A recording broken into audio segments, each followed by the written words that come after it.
व्यक्तिगत नुकसान होता है, सामाजिक नुकसान होता है। तो हम चाहते हैं देश में पूर्ण रूप से नशीले पदार्थों को प्रतिबंधित कर दिया जाए। पूरे देश में नशीला पदार्थ का कोई सेवन ना किया जाए, ना उसकी बिक्री हो, ना उसको पैदा करने दिया जाए।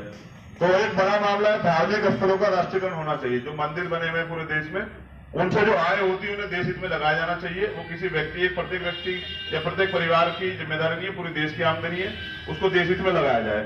स्ट्रक्चर कमेटी की सिफारिश लागू की जाए। और सबसे बड़ा मामला सफाई कर्मचारी संघ का है। अभी ये जो सीवर में मौत होती है, हम अपने लोगों को मरने नहीं देंगे। उनकी अगर जो उन्हें जबरदस्ती सीवर में उतारेगा उस पर हत्या का मुकदमा दर्ज हो और उनको मुआवजा, पीड़ित परिवार को मुआवजा मिले। अब ये बंद होगा। देश सरकार मशीनरी उपलब्ध कराए, हमारे लोग सीवर में नहीं उतरेंगे। हम इस देश के नागरिक हैं, हमें बराबर के अधिकार को जबरदस्ती में नहीं उतार सकता।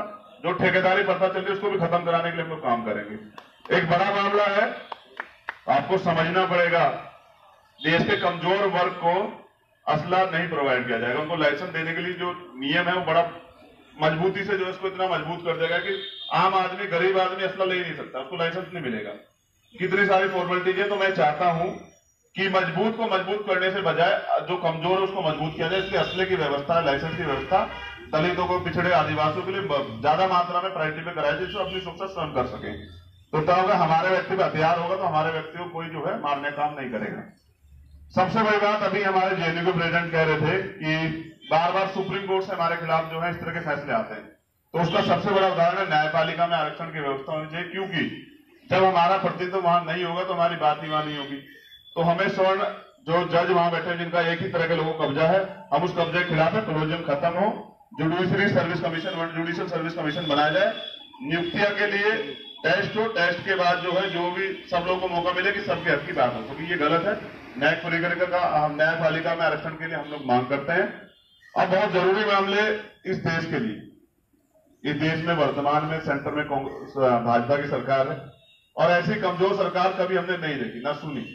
और मैं जानकारी दे दूं, महंगाई की बात करते थे, महंगाई में मार खाई उन्होंने, गंगा सफाई में मार खाई, स्मार्ट सिटी 15 लाख देंगे, 2 करोड़ रोजगार देंगे।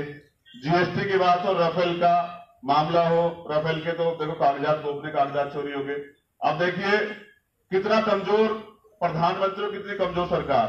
300 किलो आरडीएक्स आ जाता है। अखलाक के घर पे 500 ग्राम बीफ जो उसके फ्रिज में रखा है ये नहीं पता है, लेकिन 300 किलो आरडीएक्स आ जाता है ये इनको पता नहीं है। इनको ये नहीं पता कि गोपनीय दस्तावेज चोरी हो जाते हैं, फाइलों में आग लग जाती है। तो इससे पता है कि चौकीदार चोर है और चोर होने के साथ कमजोर। तो मैं देश के प्रधानमंत्री पद की गौरव की वो करता हूं, प्रतिष्ठा का सम्मान करता हूं, लेकिन देश हित में अगर देश के हित के लिए कुछ होगा तो हम विरोध करेंगे। तो ऐसा कमजोर प्रधानमंत्री हमें नहीं चाहिए। हमने भीम आर्मी ने तय किया कि जहां से माननीय मोदी जी चुनाव लड़ेंगे, अगर वो यूपी की धरती चुनाव लड़ेंगे तो इस पवित्र धरती पे वो जहां चुनाव लड़ेंगे वहां भीम आर्मी के सामने कैंडिडेट उतारेगी और उनको लोकसभा में जाने से रोकने का काम करे, क्योंकि हम नहीं चाहते ऐसा कमजोर प्रधानमंत्री, ऐसा कमजोर सांसद लोकसभा में जाए। तो ये उनके प्रधानमंत्री का कैंडिडेट है, इनको हम लोकसभा में नहीं जाने देंगे। तो ये बड़ा मामला है। भीम आर्मी संविधान की रक्षा के लिए निर्माण हुआ था, संविधान की को खत्म करने का काम भाजपा सरकार करे, तो मोदी जी की जरूरत हमें लोकसभा में नहीं। एक और बड़ा मामला, स्मृति ईरानी जी जिन्होंने हमारे भाई रोहित वेमुला की हत्या कराई। आज महिला सशक्तिकरण दिवस पे, अंतर्राष्ट्रीय महिला दिवस पे हमने यह भी तय किया कि जिन्होंने हमारे भाई की हत्या कराई उनको भी हम लोकसभा में जाने नहीं देंगे। स्मृति ईरानी जी जहां लड़ेंगी, अगर वो ऐसी जगह लड़ती है जहां पहले से कोई मजबूत कैंडिडेट तो उसको हम लोग सपोर्ट करेंगे, क्योंकि स्मृति ईरानी जिसकी वजह से हमारे भाई की हत्या, रोहित वेमुला की, जिसने हमें लड़ना सिखाया, उसके हत्यारे को हम लोग लोकसभा में जाने नहीं देंगे। ये भीम आर्मी ने तय किया है। दूसरी बात, यहां एक गठबंधन हुआ यूपी में, हमने अपने उसमें दिया था कि यूपी गठबंधन पे भी हम लोग बात रखेंगे। अखिलेश भाई गठबंधन में है और वो चाहते हैं कि बहुजन समाज उन्हें वोट करे, दलित समाज उन्हें वोट करे, लेकिन मैं जानकारी दे दूं कि हम लोग 5 साल का निर्णायक फैसला ले रहे हैं। तो प्रमोशन में जो आरक्षण का जो बिल है, हमारे अधिकारी कर्मचारियों का जो बिल है, वो लोकसभा में उनके सांसद द्वारा फाड़ा गया था, जसवीर द्वारा, नगीना से जो एमपी थे।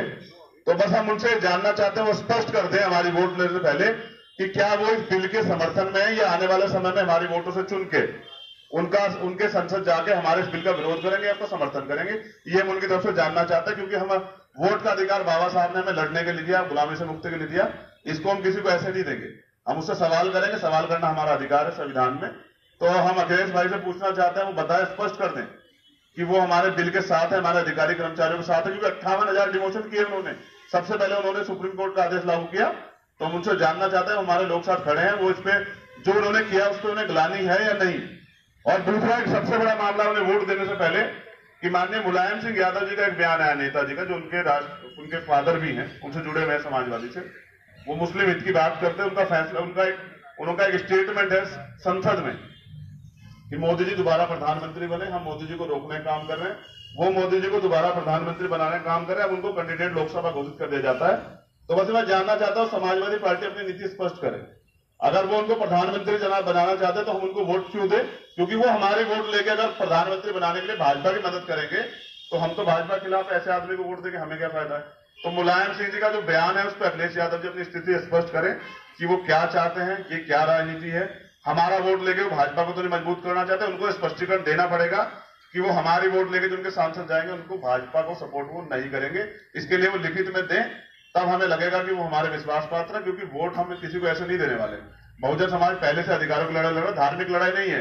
वो विष्णु मंदिर बनाए इससे हमारा भला नहीं होगा, वो कुंभ बनाए इससे हमारा भला नहीं होगा। हमारा भला होगा जब हमारे वो सांसद लोकसभा में जाएंगे जो हमारे लिए लड़ने का काम करेंगे, हमारे अधिकारों की सुरक्षा करेंगे। वरना तो 131 गुलाम एमपी तो पहले भी लोकसभा में बैठे हुए थे। जब संविधान को जला दिया जाता है, जब SC/ST एक्ट को खत्म कर दिया जाता है, जब 13 पॉइंट रोस्टर आता है, तो ऐसे लोगों की जरूरत नहीं है। तो वो अपनी स्थिति स्पष्ट कर दें। इन्हीं मांगों के साथ मैं अपनी वाणी को जो है विराम देता हूं। ये हमारी मांगे हैं। और 11 से 15 मार्च ये जो बहुजन अधिकार सुरक्षा रैली जो हम लोग निकाल रहे हैं, ये मार्च है, पूरे देश में एक भव्य जो है और बड़ा ऐतिहासिक जो है मार्च होगा। और मार्च के साथ दिल्ली में मैंने जैसा बताया कि अगर दिल्ली हमारे काम की नहीं, दिल्ली को हम चलने नहीं देंगे, तो हम लोग 15 मार्च को आ रहे हैं। आप सब साथियों का स्वागत है, आप लोग आए और पूरी दुनिया को दिखाएं कि भीम आर्मी और बहुजन समाज अब अपने अधिकारों के लिए चुप नहीं रहेगा। हम लड़ना जानते हैं, मोदी सरकार को ललकारने आ रहे हैं और ये बताने कि हम आपके ताबूत में आखिरी कील ठोकने के लिए आ रहे हैं। आप पूरा प्रयास करो, आपके पास संसाधन है, सब चीजें हैं, हम आपको सत्ता में नहीं आने देंगे। संविधान विरोधियों को हम इस देश की सत्ता में नहीं बैठने देंगे। बहुत बहुत धन्यवाद, शुक्रिया। आप सवाल अपने पूछ सकते हैं। हाँ बिल्कुल।